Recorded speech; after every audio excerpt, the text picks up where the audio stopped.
All right, ultimately, we're going to talk about how to make the major scale or Ionian mode not sound cheesy, but in order to do so, we need to play the major scale over a chord progression. And I wanted to choose one that would kind of service the or highlight the ability that the major scale has to tell a story. I think the major scale can be incredibly boring if played the wrong way, but when played correctly, it can be one of the most beautiful scales we have, even though it's very simple and a lot of guitar players tend to learn it pretty early on.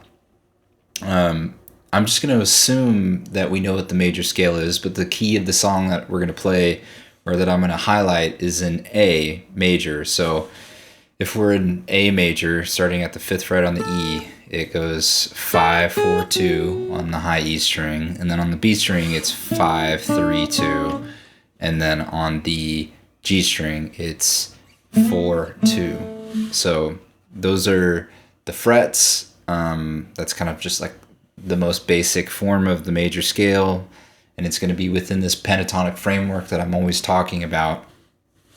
But we can take it a step further if you want. This is probably incredibly basic for a lot of guitar players. For others, maybe this is their first time hearing about it. So for those people, you can kind of think about it if we're descending from this A, which is the 5th fret on the E string, this top E string, as 8 or 1, because in this diatonic series, which we don't have to get too complicated about, there's 8 notes in the scale, and once you hit 8, it kind of starts over. So that's the octave. So it's 8 or 1, 7, 6, 5, 4, 3, 2, 1. So there's 8 notes in the scale. I don't think I need to talk any more than that about it. What I really want to talk about is kind of using this major scale and thinking about it more as like this modified pentatonic, just to get away from more scalar kind of playing. But first, we need to talk about kind of this chord progression that highlights, that kind of services the scale and allows you to tell a story. So I'm going to talk about the song Peggy-O. It's popular. It was made popular by Jerry Garcia in the Grateful Dead. However, it was written like hundreds of years ago, so it's a very old song. It wasn't written by Jerry Garcia. He just kind of made it popular with the Grateful Dead. But in my opinion, it's a very beautiful song. So I'm just going to say the chords very quickly, and then I want to talk about a few things that I'm doing in here to make it extra juicy. So the chord progression is an A to a D. You hang on that D and go back to an A. And then in its simplest form, it goes from an A to an F sharp minor to a C sharp minor. D, A, F sharp minor.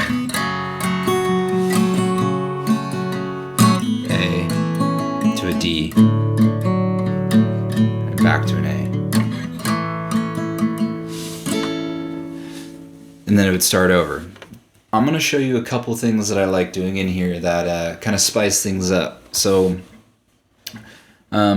I made a video very recently about how I talk about this D chord that I always wish that I knew. Yes, you can play a D chord in its open position down here, right? In our cowboy chord position or open position D. But I like playing D right here. And this is the 5th fret, 5th fret, and 4th fret going from E, A, D. And then you can kind of leave your G open if you want, or just mute it. And then you can hit the 3rd fret on the B and hit the open E string. So it's like this. But sometimes this G doesn't work in the context of whatever chord progression, so you can kind of mute it. Right? So I'm going E, A, D, B, and I can hit that E if I want. It's a really beautiful D chord. So that's something I like to throw in there every once in a while. But the main kind of cool thing I like to do is when you have this A to an F sharp minor, you're going from a 1 chord to a minor 6 chord in the diatonic series. I don't think that really matters more than just this idea that when you go from like an A to an F sharp minor or a 1 to a minor 6 chord, this relationship, you're just going from the major chord to its relative minor. So they're kind of like cousins. And because the chords naturally flow into each other or sound really complementary, you can add in passing chords. And so I think the simplest passing chord that you can do, you can add in like an E, which sounds very proper and kind of, you know, a little stiff maybe. Right, you can do something like that. But what I like to do is I like to go from an A, and then chord-wise, like theory-wise, I'm going to a C sharp major, and then I'm going to that F sharp minor. So it's like, which kind of has like a nicer feel to it. And if I break that down even more, you can do this kind of like voice leading on the bass note here, on the E string, and you can do this shape. You don't hit that top string, right? There's my fingers. And then I'll call it out to you. That's kind of the way I'm putting my fingers. But I'm using my ring finger on the E string on the 4th fret. I'm not playing the A string. I'm playing the 3rd fret with my middle finger on the D string, and then the 4th fret on the G string with my pinky, and then with my index finger I'm playing the 2nd fret on the B string. And this is like functionally I'm using it as like a slightly more sophisticated C sharp, but I like it because you have that A flat on the bottom, so you can go.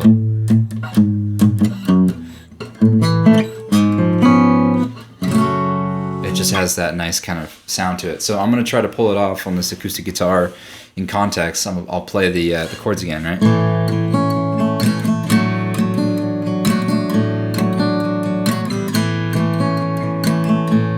It's right here. And other things that you can do is like when you're going from this F sharp minor to this C sharp minor, you can do like a lead-in or a walk-up. And I'm always thinking about the bass note of the chord that I'm playing and using that to maybe do some voice leading. So let me do this again. And then voice lead to the D. You hear how I did that with that bass string?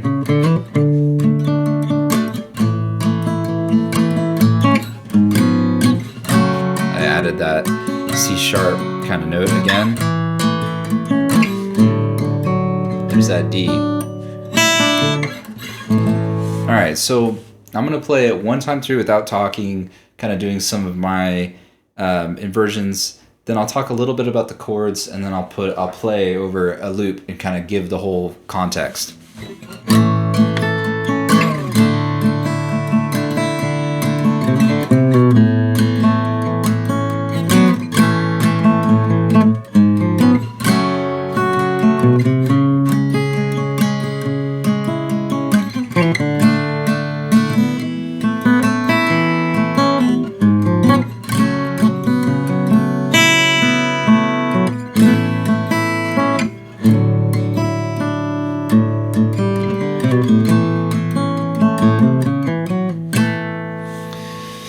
At the end, I'm just doing some like kind of bluegrass stuff. I'm hitting an open A, 3rd fret, 4th fret on the A, and then I'm going 2nd, 4th, 2nd on the D, and then 2nd on the G.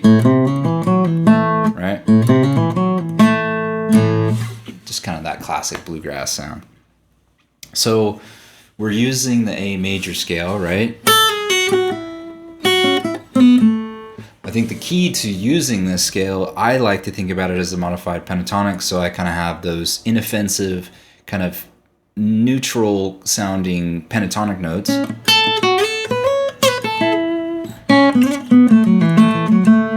But then I add in the major notes to kind of give a more sophisticated sound instead of just playing this blocky kind of intervallic stuff that's super boring. I think you can use the so if we're going to go back to the numbers here, right? We have 1, 2, 3, 4, 5, 6, 7, 8. I view the 4 and the 7 as these kind of extra notes. And I like using them to bend, either like from the 3 to the 4 or sliding from the 4 to the 5. So here's a bend for the 3 to the 4. A sound like that, or going like, right? I'm going 4, 5, 4, 2, 3, 2, 1. And then I can also bend from the 7 to the 8. It's going to sound kind of weird on acoustic. It'll sound better on my electric.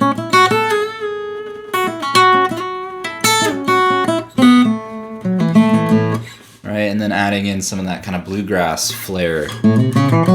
I think the major scale really blends well with like a bluegrass type of approach. Also check out this cool lick. So I'm going to not use the intervals, I'll just do frets for this one. So I'm starting on the D string on the 2nd fret, and then 1st fret on the G, 4th fret. So 2nd, D, 1st fret on G, 4th fret on G, 3rd fret on B, 2nd fret on B, and then you can resolve it. And I'm going from on the G string, 2nd fret, 1st fret, 4th fret, 2nd.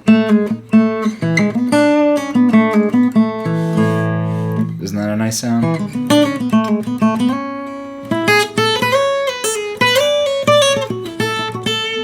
Alright, I'm going from 4, 3, 4, 3.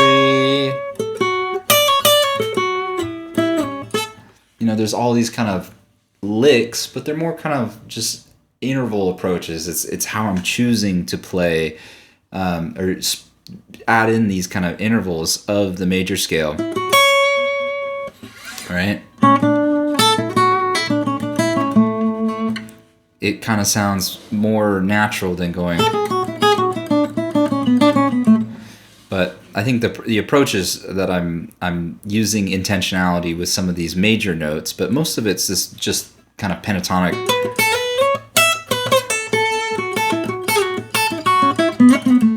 Which boils down to like time, feel, and style. But so that's kind of the general idea of what I'm doing. So let's hear in context me using a modified kind of major pentatonic sound with some bluegrass elements with those extra intervallic notes and the intention behind it, but then also listening to the chord progression as it comes by and using and playing the chord tones. So I'm going to be doing some like chordal tone improvisation that is hybridized with a more scalar intervallic pentatonic thing.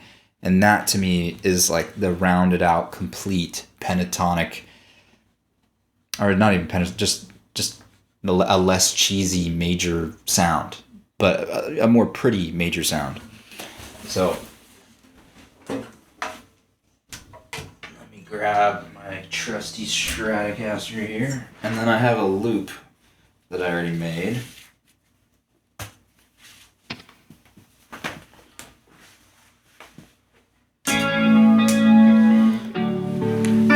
So I'm going to be thinking about all the chords as they're passing by, right? So I can just say it in my head, A, C sharp dominant to F sharp minor to a C sharp minor. I can hear them coming by, D, D, A, C sharp, F sharp minor. Then A, D, D, A.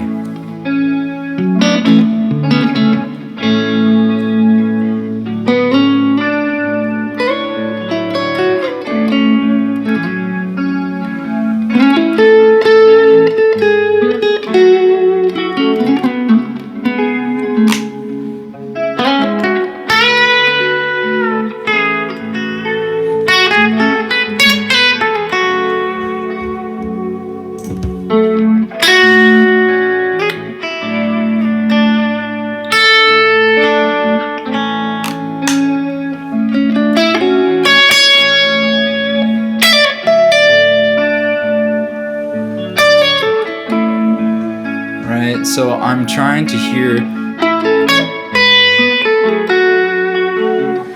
the notes that would probably work over some of these chords. I can try to do it with intuition, playing a more scalar approach, or I can literally play the chords themselves. So let me show you what that would sound like if I'm literally playing the chords.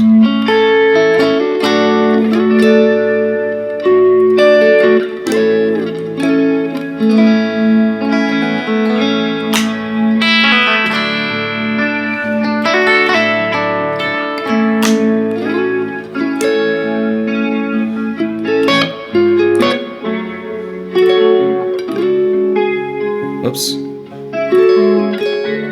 I just messed up, which is good. This is highlighting why, we need to practice this. I like keeping these in the videos so you can show that we always have room to grow. Let me try it again.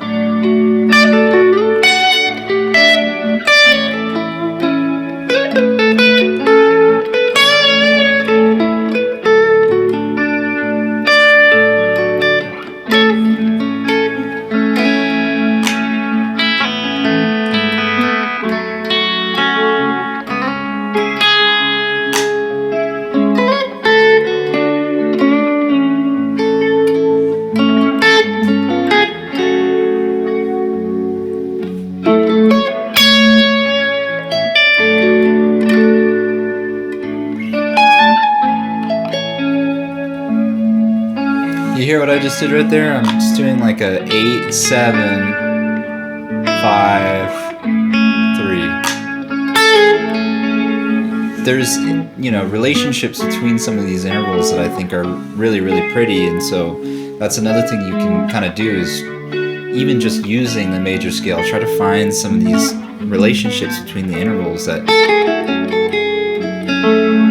it just sounds way more, I don't know, not mysterious, but kind of, it has this mystical quality to it.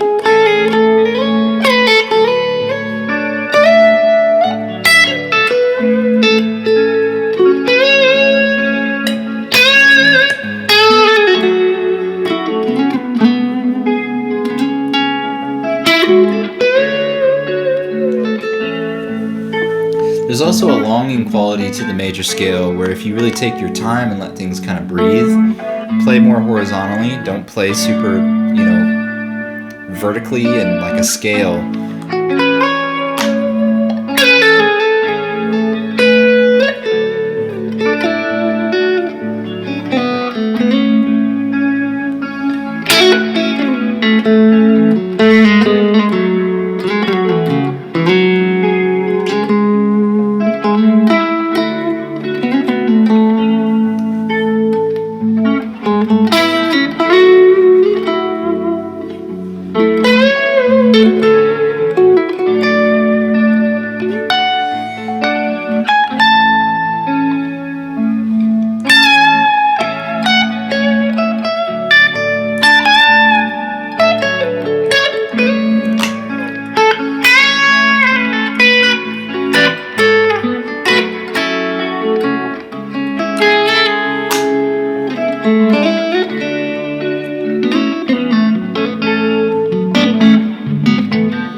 It is really hard to kind of convey, over a video how actually truly incredibly difficult it is. And I'm not playing super great right now. It takes a lot of energy calorically and just intention focus wise to really, really nail a major solo. I think people way too often write off how easy it is, but it's a very, very delicate line between being cheesy and being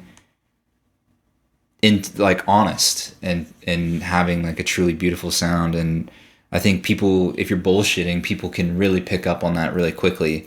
And to like really do the major justice, you have to come at it with a really honest like integrity and intention and focus. And I just really, I want to encourage more guitar players to embrace the major scale and all of its beauty and the powerful potential it has. If you really can nail it, but it takes a lot of maturity to approach, and experience, honestly, too. It's going to take a long time to develop some of your own intervallic.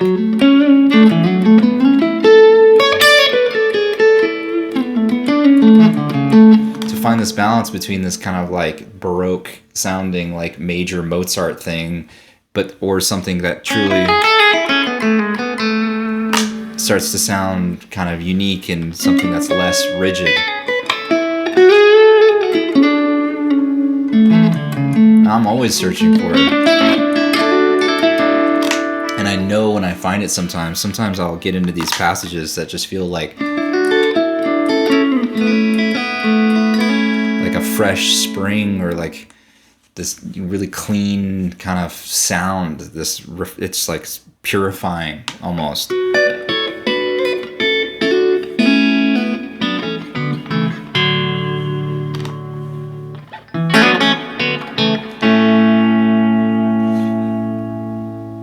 And I don't think it sounds cheesy at all. I just think it sounds really, really pretty. There's a video of Tony Rice playing Church Street Blues, and that's super major sounding, but it's just so good. And I think that's a really example of that thing where it can feel like organic and really nice and not be too cheesy. But I think the key takeaways are, if you have a good chord progression and some good voicings, it allows you to play some chord tones that by themselves I think can exist in a really beautiful major space. But I think, utilizing the intervals of the major scale in a more intelligent way, more patient way, more mature way, and always using that kind of pentatonic framework. I'm a huge fan and proponent of it, because you can kind of always have these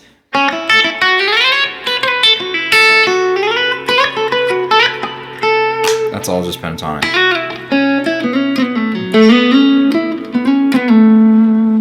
You can get a lot of time feel and licks that come from a place of familiarity that allow you to kind of interject occasionally then